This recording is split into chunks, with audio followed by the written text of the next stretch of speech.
On t'a déjà dit que le Canada ou la France était la meilleure destination pour pouvoir effectuer ses études à l'étranger?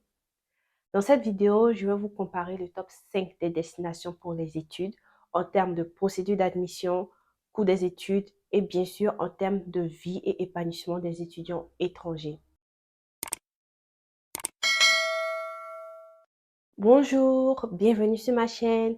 Pour ceux qui ne me connaissent pas, moi c'est Nadia et sur cette chaîne, je partage mon expérience et mes connaissances acquises au cours de mon parcours afin d'aider d'autres étudiants comme moi à pouvoir mieux s'orienter, à faire de meilleurs choix de carrière. Et bien sûr, ceux qui aimeraient aller étudier à l'étranger, je vous partage des conseils pour pouvoir vous aider à avancer sur ce projet. Donc, si tout ce que je partage t'intéresse, n'hésite pas à t'abonner et à activer la cloche des notifications. Comme dit dans mon introduction, dans cette vidéo, je vais vous comparer le top 5 des meilleures destinations pour pouvoir effectuer les études à l'étranger. Ces 5 destinations sont le Canada, la France, l'Allemagne, le Royaume-Uni et les États-Unis. Cette comparaison va se baser sur 3 piliers, à savoir la procédure d'admission, les coûts d'études et bien sûr le niveau de vie et d'épanouissement des étudiants dans ces pays-là. Il faut savoir que le vrai classement selon l'UNESCO, dans le vrai classement de l'UNESCO, il y a l'Australie qui a la place en fait du Canada.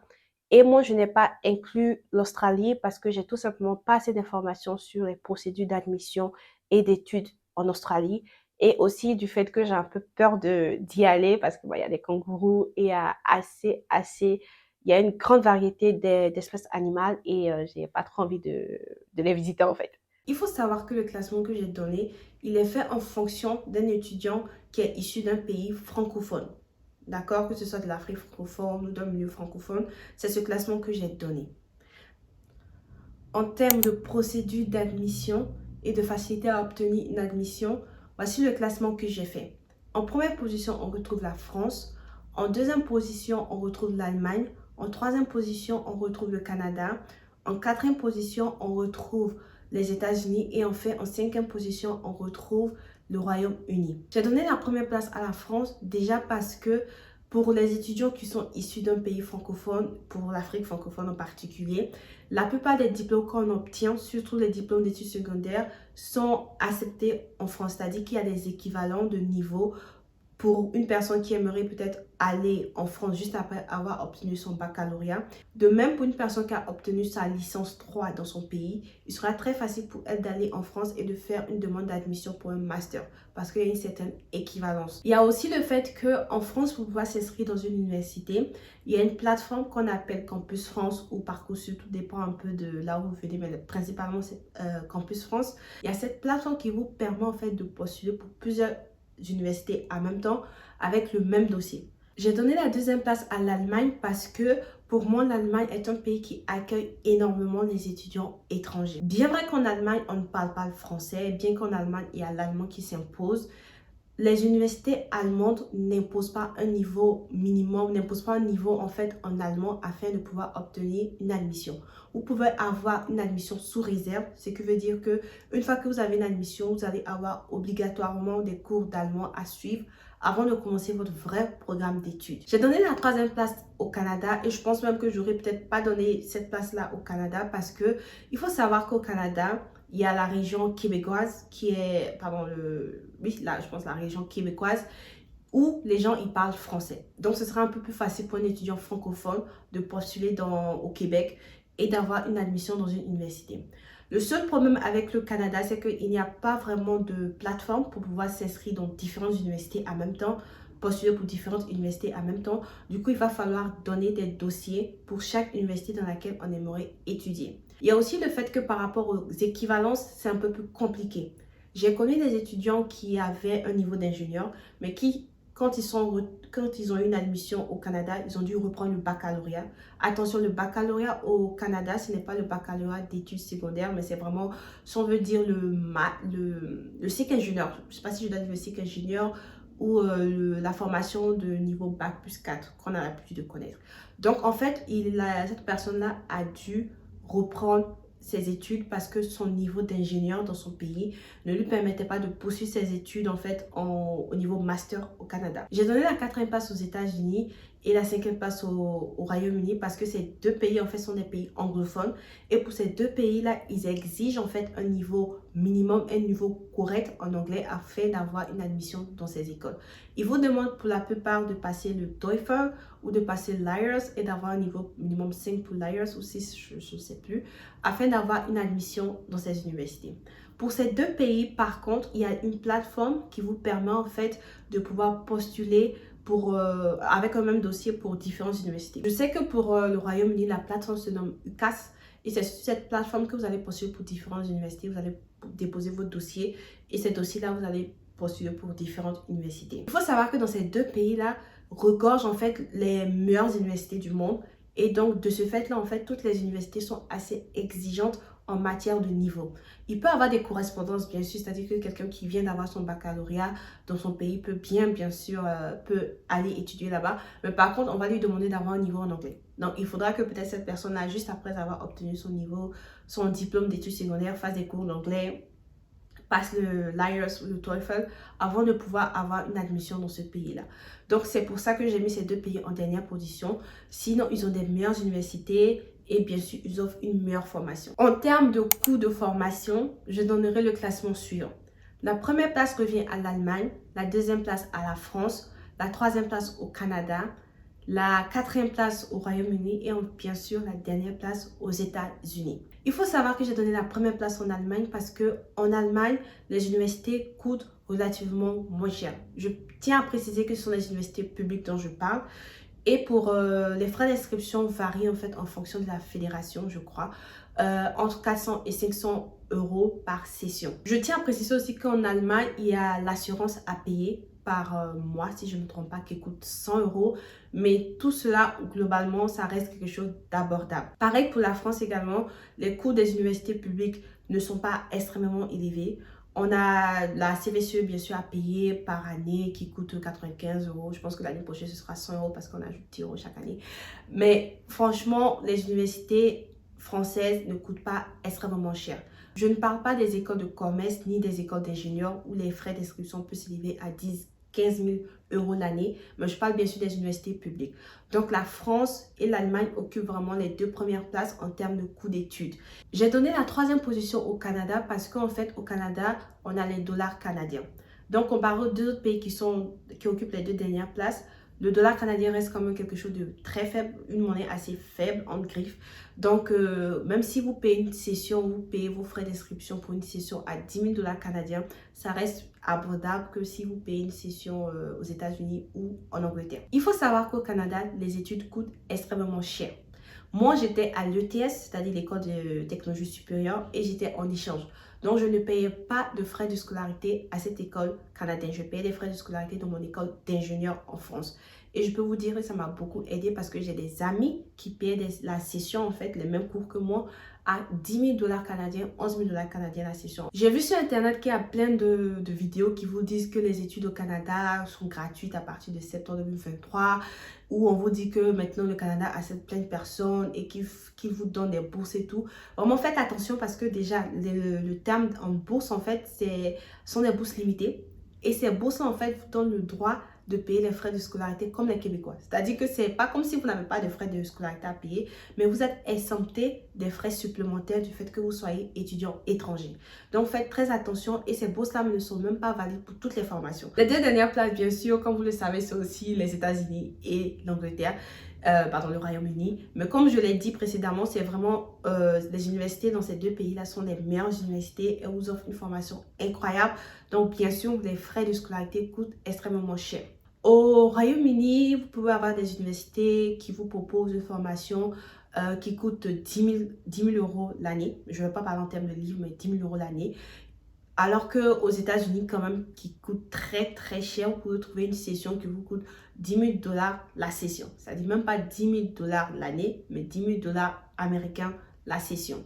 Je sais que je vous ai parlé assez d'argent, je vous ai donné le classement par rapport à l'argent et tout, mais ce que j'aimerais vous dire, c'est il y a des bourses qui existent et en fonction vraiment de votre excellence dans votre travail, vous pouvez bénéficier de bourses. Par rapport aux critères de la vie des étudiants, par rapport aux critères de l'épanouissement, de l'intégration des étudiants, je donnerai le classement suivant. La première place, je la donne au Canada. La deuxième place, je la donne à l'Allemagne. La troisième place, je la donne au Royaume-Uni. La quatrième place à la France et bien sûr la cinquième place aux États-Unis. Pourquoi j'ai donné la première place au Canada? Ça, c'était un peu un jugement personnel, je dois l'avouer. Parce qu'au Canada, je ne me suis jamais autant sentie intégrée. C'est-à-dire que je ne dis pas que je me suis sentie chez moi, mais je me suis sentie quand même assez intégrée. Je ne me suis jamais sentie en danger ou dans l'insécurité au Canada. Et je dois avouer que ça, c'est vraiment un facteur très important quand on choisit sa destination et son lieu pour pouvoir effectuer ses études. La sécurité, elle est très importante. Il faut savoir que quand on part à l'étranger, pour la plupart, on n'a pas de parents. Donc, il faut vraiment prendre ça en compte avant de se décider à partir dans une ville X ou dans une ville Y. À part le fait qu'il fasse extrêmement froid au Canada, je dirais que le Canada reste comme un pays très accueillant pour les étudiants étrangers. Et aussi, ce que je tenais à rappeler, c'était que au Canada, quand vous êtes étudiant, vous avez la possibilité de travailler 20 heures par semaine. Et vu qu'il y a assez de jobs intéressants que vous pouvez avoir en tant qu'étudiant, il y a assez de, il y a la main-d'œuvre qui est demandée en fait. Donc, quand vous êtes étudiant, il sera très facile pour vous d'avoir un job à temps partiel. Et en fait, ça vous permettra vraiment de boucler votre fin de mois. J'ai donné la deuxième place à l'Allemagne parce que comme aussi au Canada, j'ai des amis qui sont en Allemagne et qui me disent en fait que tout dépend de la ville, mais selon la ville dans laquelle vous êtes, si vous êtes dans une grande ville, une ville qui est très étudiante, bien sûr, il y a c'est le niveau de sécurité. Si vous êtes par exemple sur le campus, il y a aussi le fait que en Allemagne, la vie ne coûte pas extrêmement cher pour les étudiants. Ça, c'est peut-être quelque chose que je n'ai pas parlé au Canada, mais je vous conseille d'aller, si vous êtes au Canada, de vivre dans des campus. Parce que si vous voulez prendre un appartement à vous, ça va vous coûter super cher. Donc voilà, pour revenir à l'Allemagne, je dirais que les studios étudiants, les chambres d'étudiants sont vraiment moins chères. Donc ça, c'est vraiment un facteur à ne pas négliger. Il y a aussi le fait que, comme je l'ai dit, c'est un pays qui est très accueillant pour les étudiants étrangers. Donc vous ne risquez pas vraiment de vous sentir un peu dépaysé. C'est vrai qu'il y a la langue qui pose problème, mais franchement, ça vaut le coup. Il y a la sécurité, il y a assez d'étudiants en Allemagne, donc vous risquez de faire beaucoup de rencontres, ce qui est vraiment bien pour tout ce qui est intégration. J'ai donné la troisième place au Royaume-Uni pour les mêmes raisons que ils ont un peu un système un peu à l'américaine, c'est-à-dire qu'ils ont un emploi du temps qui est assez fluide, tout dépend des cours que vous faites, mais vu que vous choisissez un peu vos cours par session, votre programme est assez fluide. Il y a aussi le fait que le niveau de vie il est assez correct.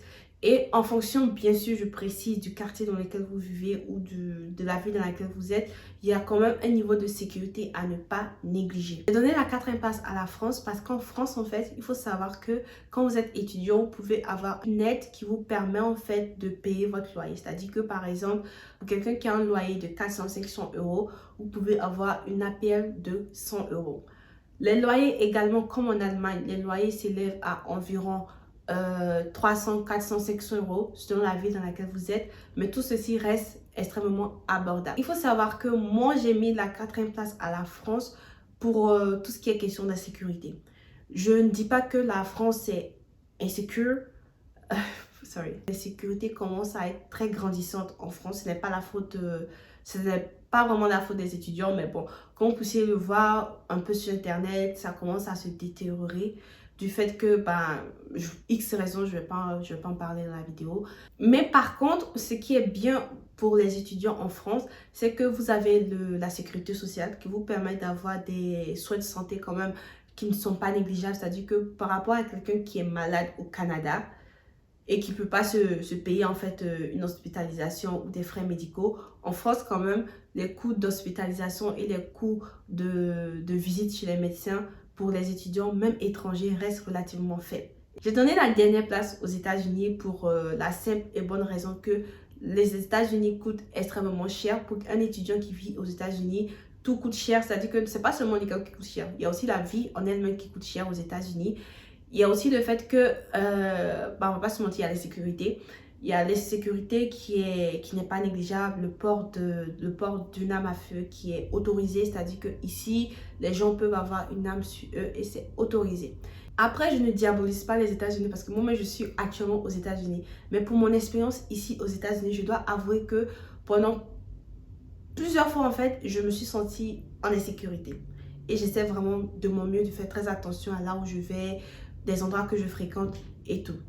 Tout dépend encore une fois de la ville, de l'état dans lequel vous êtes et de vos fréquentations et des lieux dans lesquels vous partez. Mais par contre, pour quelqu'un qui vit dans une résidence étudiante ou pour quelqu'un qui vit par exemple au Midtown, la plupart du temps on dit Midtown, genre un peu le centre-ville si je peux dire.